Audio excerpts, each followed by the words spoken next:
Hey Flosstube, it's Jean of Monticello Stitches. Welcome to my channel. It's January the 26th. Hope you're having a good week. Hope you had one last week. It's way too hot here in Georgia, and I think last night it was tragically hot in Alabama. They had a tornado, but this is not normal weather for us, so hope it's great wherever you are. I wanted to just share some things I'm working on, and hope you enjoy them. First thing I'll share is my continuing new project. I got a lot of stitches done. I was with my sister, there you are, over the weekend, which was always great, and all we did was eat, and she doesn't stitch, but I got a lot done. So here is some progress that I made on my own thing. It's coming. And as I stitched along, I saw some things that didn't look right, put them back in another way, but that's my project. Hope it'll be done. Maybe in 3 weeks, we'll see. I'm slow, but I do work on it every day. One thing, we were away for the weekend, and I have some tools that help me see better here at home, but I didn't take them with me. And I just wanted to share with you in case you sometimes get where you want to stitch and you don't think you can, but she has a lot of reading glasses, and they're not as strong as I need, but she does have, I think they're Dollar Tree reading glasses, not very expensive. But in desperation, I put them on over my bifocals. I was going to show you how gooby I looked. But imagine, if you will, those cheaper reading glasses over this. I actually had on 2 pair under the light. But man, I could see everything. It was great. So, you know, if you don't want to spend any money, and I'm a cheap girl, you might like that. But it did help a lot. I think by the time it was done with my regular old bifocals and then those 2 reading glasses, I had maybe 7 magnification, which was, I could have done surgery, let's just say it that way. But it helps me tremendously, and it's a cheap fix, so it might help you. So made progress there. I wanted to share with you, I finished this design and I'm trying to get it ready to just put in a frame. I've learned a lot in design. One thing I will do from now on that I wasn't doing is I will start with a standard frame size, and then I'll go backwards, because the things I'm ending up with have to be custom framed. Now that's just dumb. But this is my latest pattern. It's going to be in my Etsy shop later this week, but it's called Ocean Doxology. I have to get way back. So, you know, I just did the other ocean one, Rising Tide Lifts All Boats. I just really wasn't through with all those little motifs. I liked them. And so here it is, praise God from whom all blessings flow. Praise him, all creatures here below. So all the creatures here below are doing their below thing, praising God. So there we go. But this size ends up being 16 by 16. There are some frames out there, and I did find one at Hobby Lobby, and I'm attempting it. So this is my own attempt to try that. I cut my acid-free foam core, the size I needed, and I have taken it out, but I put in little centering stitches at the center of the top and the bottom and the side, so I'd know where my centers were. I also centered with little marks on the back, so I could start centering this thing. And the first thing I did was put it on the board, and I had just sewing pins. You can see there's the end of one. I just pinned it all the way around semi-straight, not the end result straight, but that's what I did.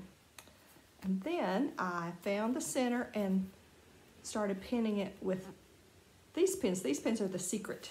These are 1/2 inch stainless steel sequin pins.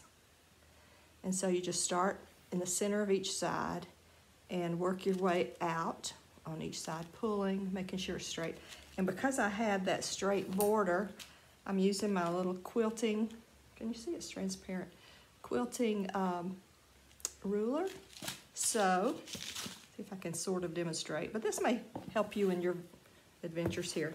So, I'll pull it over and pin it, and then I know what it's got to be everywhere. So, I'm using this to straighten up. So, as you can see, I have the corners yet to do. I've started every center. So it's loose here, but I will finish that up and tighten it up, and hopefully it will be presentable enough to go into this Hobby Lobby frame. If it doesn't fit, I'm going to the framer, and there goes my $100. So that's what I'm doing. But this one, went to the printer yesterday. He helps me so much. This one will be as a PDF in my Etsy shop before the weekend's out. Be great in a beach house. That's what I'm gonna do. I'm gonna be in a wholesale needlework show, and I'm thrilled. It's the Needlework Expo. The annual Nashville Needlework Show didn't get to make this time because of COVID, and I'm too new to be in that, but you know, that's a dream. And I applied, and the person who's running it, Janice Note, contacted me, and she is wonderful. She's mentoring me a lot. I'm going to be in a virtual room. It's going to be called the New Designer Room. So I'll be in there with 3 or 4 other people who are first-timers at this Needlework Expo. So it's going to be all virtual, which is great because I'm cheap. and you know, hotel rooms and all that. As a first-timer, hopefully I'll get my stuff out there, somebody will see it. So anyway, that's going on. I'm going to share with you another one of my own things. And this is something I learned many times. And when I forget it, I have to learn it again. Oh, I hate that. But y'all have heard this saying. This is, oh, dadgum, that glare.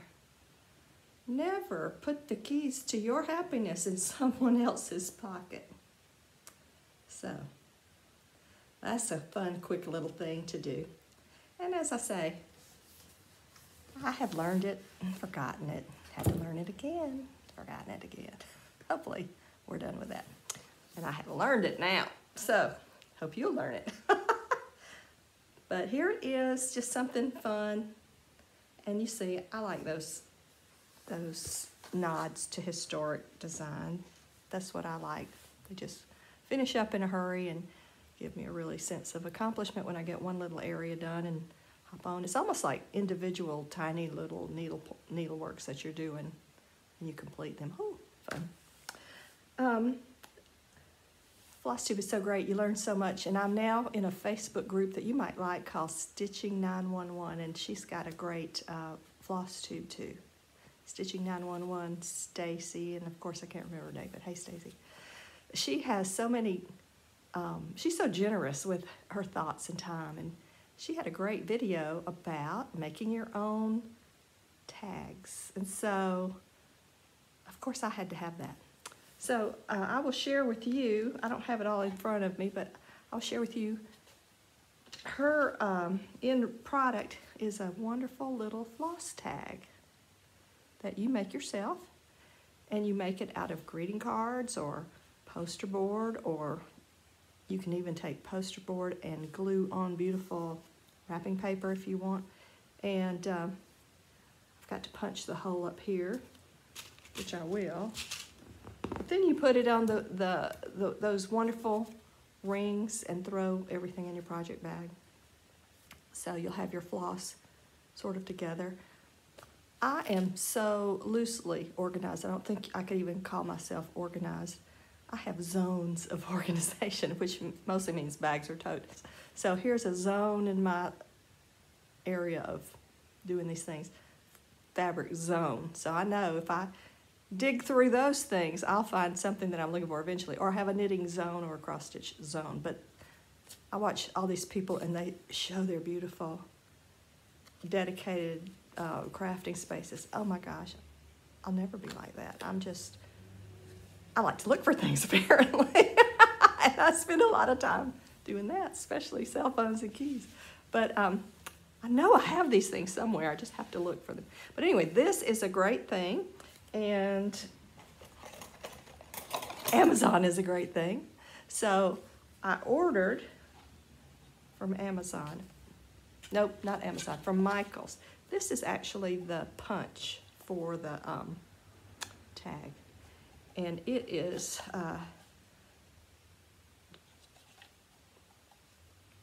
what is this? 2 11/16, which makes a really nice sized tag.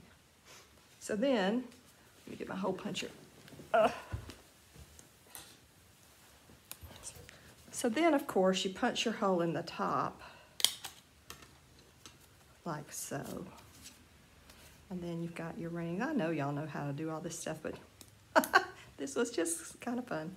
To me, a distraction. So then, you know, you put them on your ring and then have them all in your project bag. Can't talk. So apparently I prefer to have them all tangled up in a big clear bag, and I like to stomp around and try to find things. That takes a lot of time. That takes a lot of my time. So anyway, I'm going to get better organized. On my things that I have ordered, I'm mostly just dragging them around with me. They don't seem to want to start themselves at all. I've left them in a bag with everything, and they haven't started sewing themselves yet. I've been working really hard on my own things, trying to get them out there, and unfortunately I have more ideas than I have time to stitch. I'm my own model stitcher. I think some designers have people to do that for them. But I do mine, and that's where I see my mistakes or editing mistakes. The way I design is I have PC Stitch 11. That's what I use. And they're probably easier ones, but that's what I use. So you have to create your design element, like if it's a Christmas tree or whatever, you have to chart it, store it in your library, and then you import it into what you're doing. And sometimes they're not fully perfect over there in the library. So when I pull them in, and I'm kind of a symmetrical girl, I'll see that, well, dang it, this is not exactly how I meant it to be. So what I used to print them off and try to work from the prints, but now I'm just working from my laptop. I'll throw it up there, and as I can edit as I go, which is better for me, but I am so slow. So anyway, that's what I'm doing. I wanted to share with you prized possession.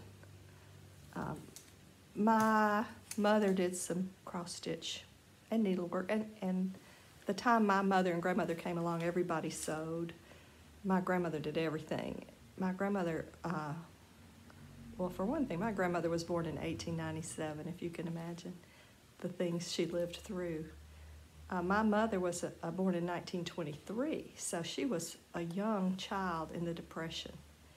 And when we would talk, my mother and I, she would tell me how her mother was trying to keep her occupied, you know, while she was worried about survival, living. You know, this was the South. Everybody was poor. And they gardened, and they grew their meat. They did all that stuff, but especially for a woman of my grandmother's age, you know, no working outside the home, but she worked so hard to keep her home going.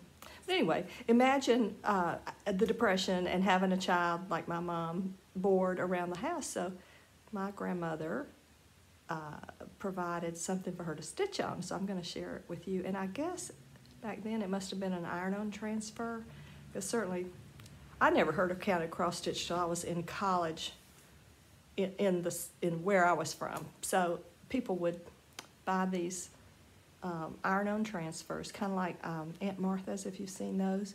And then I really don't know where she got this little piece of linen. It may have been a linen dish towel. But I'll share with you something my mother did.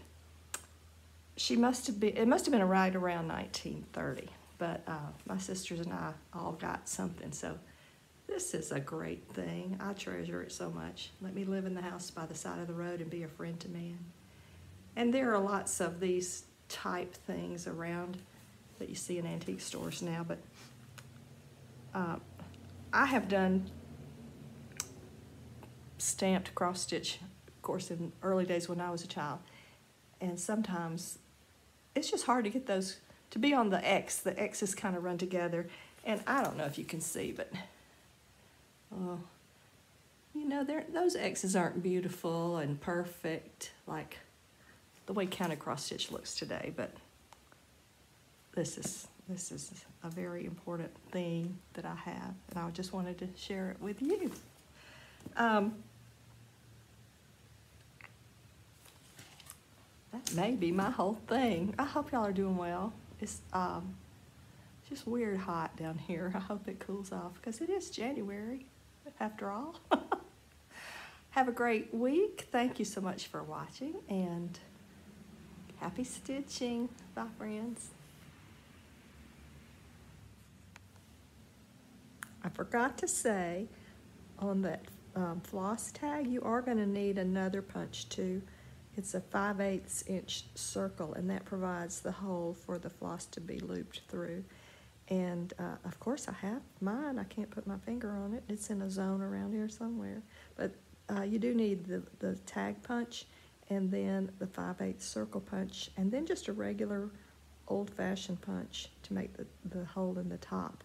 And then you can just get yourself organized, and maybe someday I'll get myself organized. Thank you so much.